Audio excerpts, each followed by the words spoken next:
বন্ধুরা, এখন আমরা জড়ামাটি হলদি যে রেল স্টেশনের কাজ হচ্ছে, রেল লাইনের কাজ হচ্ছে, সেই রাস্তার উপর দাঁড়িয়ে আছে। দেখুন, দিগন্ত বিস্তৃত মাঠ,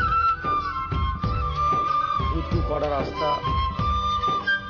প্রথম পাইলিং এর কাজ হয়েছে।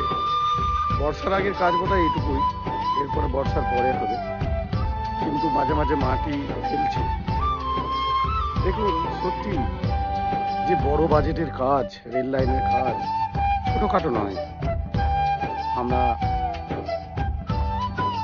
দেখছি যে কত বিস্তৃত রাস্তা কি করতে পারে, কত টাকা দরকার হয় একটা রেল লাইন তৈরি করতে। ধীরে ধীরে অত্যন্ত ভালোবেসে এই রাস্তাকে তৈরি করতে হয়। মানুষের যোগাযোগের প্রধান মাধ্যম হিসাবে এই রেল লাইনটা কিন্তু অত্যন্ত জরুরি, তাই কাজ